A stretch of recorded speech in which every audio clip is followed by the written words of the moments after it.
Hello children, welcome back to another video of mine. Today we are going to look into all the important concepts related to the chapter sectors of Indian economy. Children, what do you mean by the word economy?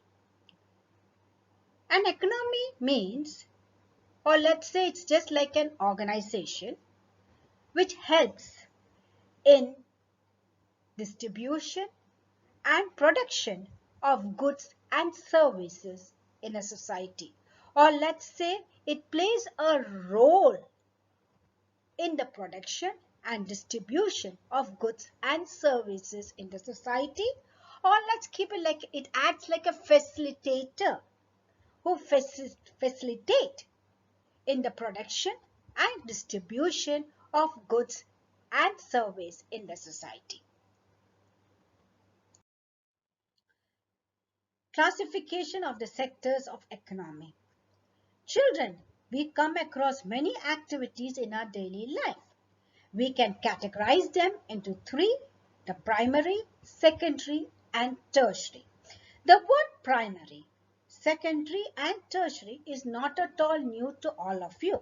You would have come across it many times and you would have also learned this in your previous classes. But still, let me explain them once more. What is primary sector? This sector is called primary because it forms the base of all goods that we produce. Second, here natural resources are used. Example, agriculture, mining, fishing, dairy, forestry, etc. Since most of the natural products we get are from agriculture, dairy, forestry, etc., it is called agriculture and related sector. Now let's look at the next sector, that is the secondary sector. This is the next step after primary, where the product is not produced by nature but has to be made. Let's take an example. We get cotton or raw cotton from the primary sector. This raw cotton is taken to the industries and manufactured into a cotton cloth which is later sold in the market. Since this sector is associated with different kinds of industries, it is also called an industrial sector. The last one is the tertiary sector. Here the activities are such that helps in the development of primary and secondary sector. These activities by themselves do not produce goods, but they act as an aid in the production process. For example, transport, storage, communication, banking, etc. Since these activities are generating service, it is called service sector. Now let's look into the word GDP or gross domestic product. This is very simple to understand. It is nothing but the total value of goods and services produced by three sectors in a particular year. Now, which is these three sectors we are talking about? We are talking about the primary, the secondary, and the tertiary sector. So, let's look at it once again. The total value of goods and service that is produced in the primary sector, secondary sector, and tertiary sector in during a particular year will give the gross domestic product. Now let's take a simple example. Suppose the total value of goods and services produced in the primary sector is 5 lakhs. Secondary sector is 10 lakhs and the tertiary sector is 20 lakhs. So what is the total? 5 plus 10 plus 2020. That is 35 lakhs is the gross domestic product for the year 2021. So I hope you have understood the meaning of gross domestic product or GDP. Now let's look into the contribution of different sectors to GDP in respect to underdeveloping economy or newly developing economy, developing economy and developed economy. Now when it comes to underdeveloping or newly developing economy, the primary sector plays a very important role in the contribution of GDP. When it comes to developed economy, for example, our country, India, the secondary sector plays a major contribution to the GDP. Now let's look into the developed countries like USA, Japan, etc. Here it is the tertiary sector which becomes the biggest contributor to the GDP. So from this we can understand the GDP varies depending on the development of the economy. Children, before we go further into this chapter, let's look into the historical changes that took place in these sectors. As we all know, after India gained freedom in the year 1947, the primary sector became the most important sector. But with the introduction of the Green Revolution and the White Revolution, methods of farming changed and agriculture prospered. People began to check other activities. So this automatically led to a shift from the primary sector to the next sector called the secondary sector. Over a long period, because of new methods of manufacturing was introduced, factories came up and it started expanding. People began to work in factories and also started using factory-made goods which were much cheaper. Hence, the secondary sector gradually became the most important in total production and employment. But over the past 30 years, that is between 1973 to now, or let's say 30 years or more, that is from the year 1973 onwards, we could see a change from the secondary sector to the next sector called the tertiary sector.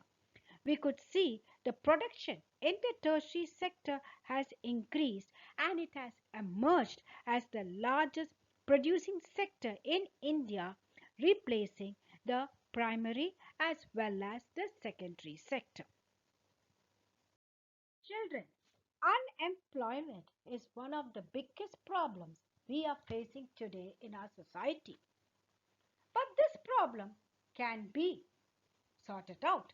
Every problem has a solution, and this unemployment also has a solution. How can we sort this problem out? By creating more jobs. How is that done?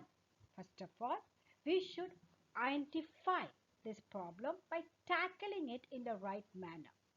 We should find out how many jobs are there, how many jobs are needed, which are the areas the jobs are in demand, the type of work in demand, and encourage local industries to develop in those areas and see to that many people are employed there.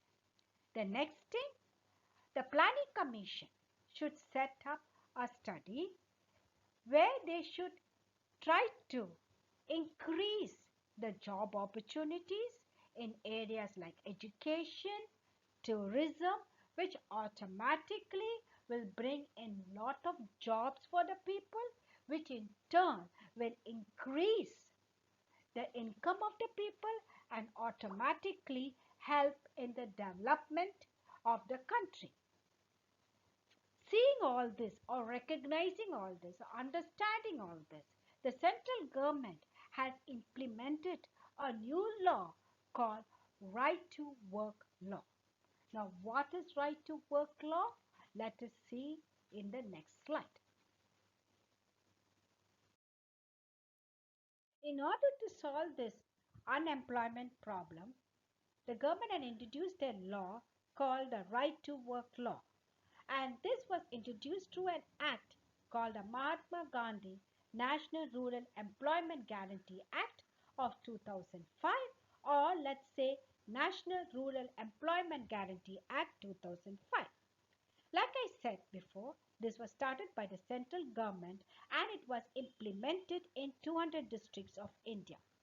According to this act, all those who are in need of work will get a guarantee of 100 days work, and if the government fails to do so, it will give unemployment allowance to these people. By introducing this act, many people got jobs, employment increased, and the people was able to earn a decent income, and this automatically helped in the increase in the production from land. Children, now let's look into the working conditions of a worker in an organized and unorganized sector. What do you mean by an organized sector? In an organized sector, the term of employment is fixed. So, the person need not worry about his job security. His job is very secured. Number two, wages are fixed and paid regularly.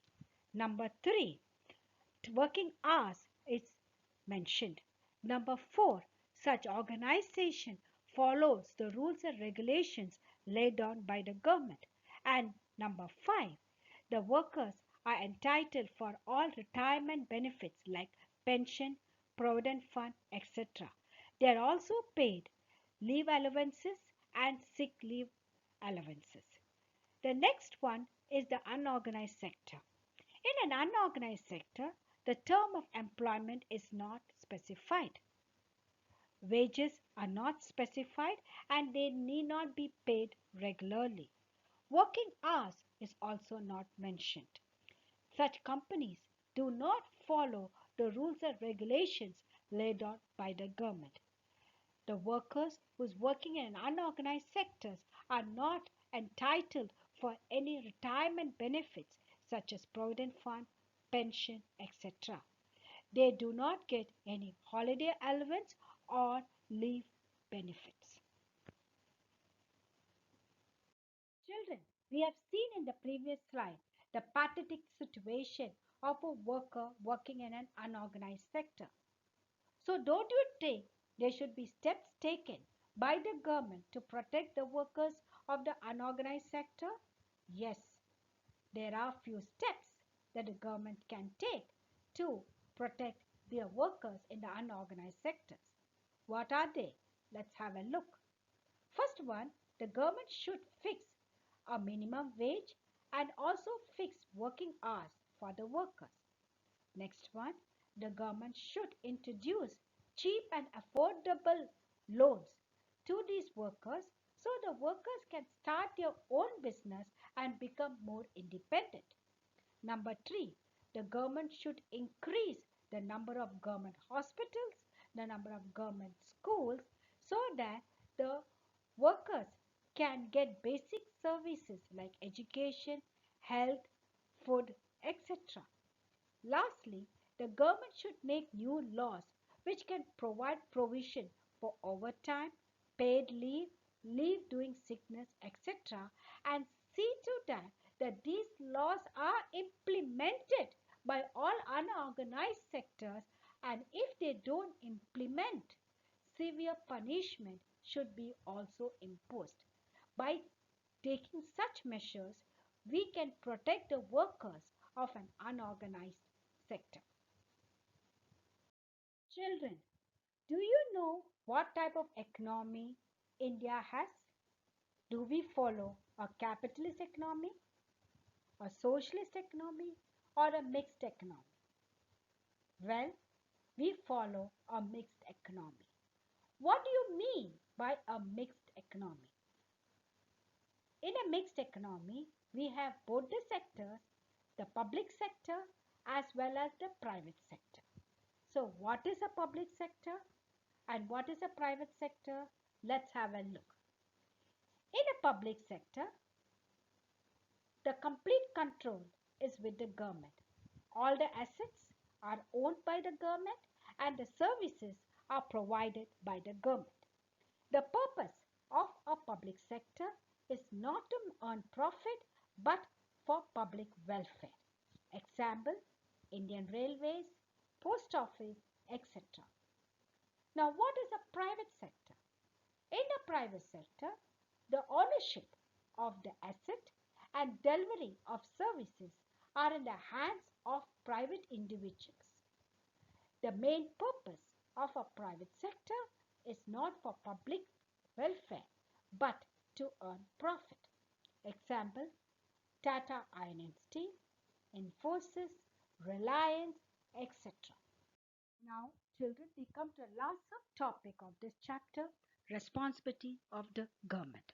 The primary responsibility of the government is to ensure that proper quality of education and health is provided to all the citizens of the country. Number two, the government also need to pay attention to aspects like human development, such as availability of safe drinking water, house facility for the poor, food and nutrition, taking care of the poorest and the most ignored region of the country. The taxes which we pay to the government should be properly utilized in developing infrastructures such as bridges, roads, railways, harbors, etc. The government also should support the private sectors by providing them subsidized electricity, proper transport and communication facilities, so that the private sectors will be able to carry out their activities which will enable them to increase the production, and in turn this will help in the economic growth of the country. Well, children, we have come to the end of this chapter. Hope I have made all the concept crystal clear to you and hope you have enjoyed listening to this chapter. I'll be back again with another video. Till then, take care and be safe.